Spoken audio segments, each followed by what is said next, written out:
Now on the morning of the 17th, this is the day of the battle, they came down from behind the sandhills into the valley towards the Muslims. The pagans are coming. Remember, there was a hill that separated them? They started appearing from behind the hill.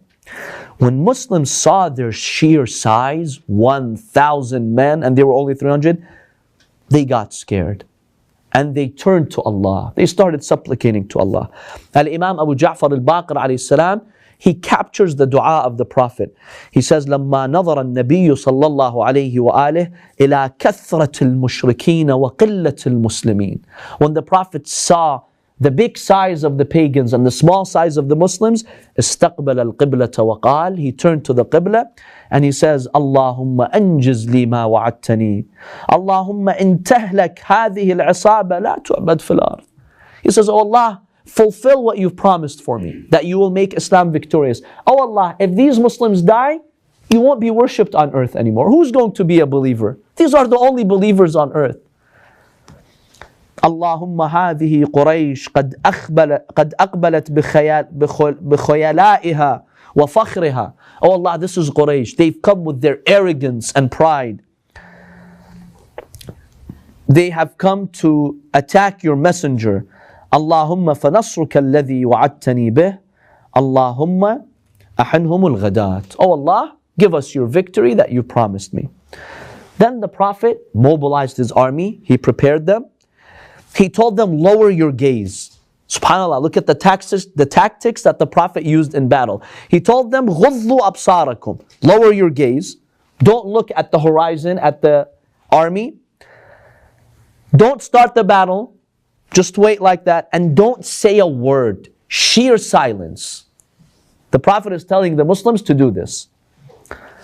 Now, a few of the pagans, they came down to the pools controlled by the Muslims to get some water. Remember, the Muslims had some pools of water? Some pagans came to those pools to get some water. The Muslims tried to block them. No, we're not giving you the water. The Prophet ﷺ said, no, give them access to water. They're like, what do you mean? We're fighting them. The war is about to break out. The Prophet says, no. You have to give them access to water. And subhanAllah, you see Imam Ali alayhi salam at Siffin doing the same thing. He gave water to the army of Muawiyah. You see Imam Hussein alayhi salam in Karbala, he gave water to the army of Al-Hur under the banner of Ibn Ziyad's army. This is the path of Ahlul Bayt, peace be upon them. They would never deny anyone water. Now, when Abu Jahl came down, he didn't know how many the Muslims were. He looked at them, 313. You know what he said? مَا هُمْ إِلَّا أَكْلَةْ رَأْسٍ. These are the Muslims, 313. They're like a bite that you can eat. They're nothing. لو بعثنا إليهم عبيدنا لأخذوهم أخذا باليد. We don't have to fight them. Our slaves, they can come and finish off the war. He really belittled the Muslims. قال عتبة ibn Rabi'a أترى لهم كمينا ومددا. Utbah said, wait a minute, maybe they have backup. Maybe there's more Muslims on some other side. Maybe they're reinforced with more soldiers. So basically they sent Amr ibn Wahb al-Jamhi. They told him, Amr, go and scan the area and let us know if there's more backup. Are they just the 300 or more? So Amr, he goes, and he was a warrior, a very courageous horseman. He looked around, he saw them, and he came back to Quraysh. He told them, I estimate their numbers to be around 300. I did not see any reinforcement.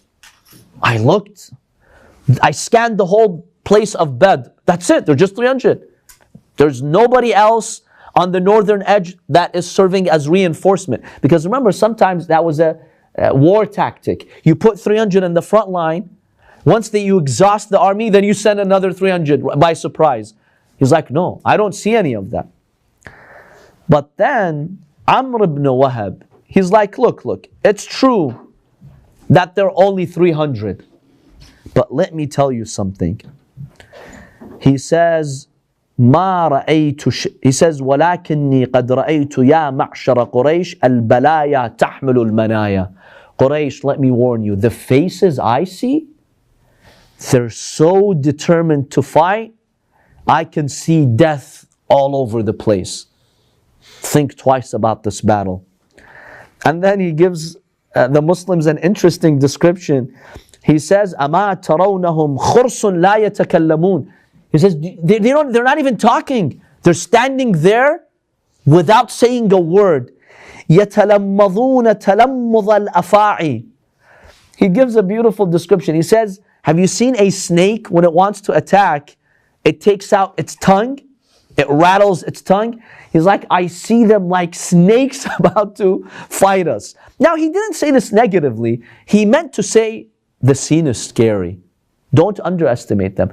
And then he says, look, the way I see it, each one of those men, the 300, at least they'll kill one of us. So if each one of them kills only one of us, how many of us will they kill? 300. He's like, it's not worth it. لا خير في العيش. He says, we, with all of our warriors, 300, 1/3 of us die. You want to go back to Mecca happy and celebrate? It's going to be a funeral if 300 Meccans die. Remember, the Meccans, they did not like to go to war and have 300 people get killed. He's like, I advise against this. Don't go into this battle. Now, Hukaym ibn Huzam, when he heard this, he's like, you know what? That's right. So he went in the battlefield and he said, oh people, leave. Let's go back to Mecca. Let's not fight. Utbah ibn Rabi'ah, he says, I agree. Let's not fight. Why are we fighting here for? And remember, Muhammad is not starting the war. And the Prophet made it clear that he's not going to start the war. And Abu Sufyan had already told them the caravan made it safely. Why fight?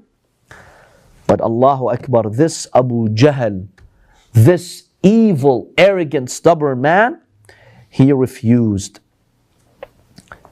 You know what he did, Abu Jahl? Abu Jahl rebuked Utbah and he kept mobilizing people to fight. At that point, the Prophet ﷺ sends them word to make it very clear, beyond any doubt. He told them, oh, people of Quraysh, nothing is more detestable to me than to start the fight. I'm not here to start the fight. Then the Prophet gives them an amazing word of advice. Amazing word of advice. What does he say? He told them, look, Quraysh, let's not fight each other. If I am given victory over the Arabian Peninsula, I'm one of you. I'm a Meccan. My roots are in Mecca, so be happy. One of your guys is having power. The Prophet is basically telling them, look, be part of this, which they later did, year 8 finally. Be part of this and you'll be strong. This is something you could be proud of. And if I'm a liar, let the other Arabs take care of me. Let other Arab tribes, if they see me as a liar, they'll come and they'll fight me and kill me. Don't fight me. It's not in your interest to fight me. If I'm really the messenger of God, you don't want to fight me. In fact, that's an honor for you guys, if Allah gives His messenger a victory. And if I'm a liar, why do you put yourself in this situation? You know, hundreds of your men are going to die. No, don't put yourself in that situation. Let other Arabs fight me. Utbah, he's like, you know what? This is golden advice. He goes out in the battlefield, he tells them, go back. Let's go back to Mecca. The Prophet ﷺ, he heard the speech of Utbah. He says, I swear by God, if there's one man here who's saying wisdom, it's Utbah. And he's giving them the best advice anyone could give. If they want success, these Meccans, they should listen to Utbah. But Abu Jahl, this jerk, he couldn't handle just leaving. It was because of his ego. You know what he said? He's like, if we go to Mecca now, Utbah's going to get all the credit. Everyone will say, yeah, Utbah saved the day. He mobilized the army to go back. He's like, no, I'm not going to let that happen. So you know what he did? This Abu Jahl, he stood for his name. Basically, he did two things. Yes, he stood for his name, exactly. Now, he did two things. He told him, by the way, Utbah had a son by the name of Hudhayfa.